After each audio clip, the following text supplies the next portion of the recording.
Sir हाँ? एक सवाल बताइए तो। क्या बोलो। 1 किलो आलू का दाम 37 रुपया है। हाँ? तो 37.5 किलो आलू का दाम कितना होगा? अरे इतना हल्का सवाल नहीं आता रे। नहीं सर। क्या यार तुम क्या बनेगा। देखो 1 किलो आलू का दाम 37 रुपया है, ठीक है। ठीक है। तो 37.5 किलो आलू का दाम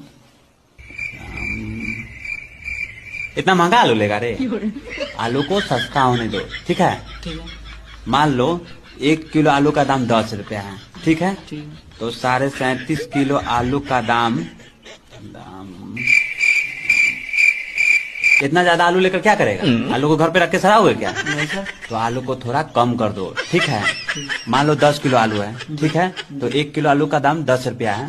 तो 10 किलो गुने 10 रुपया, ठीक है। तो कितना हुआ 100।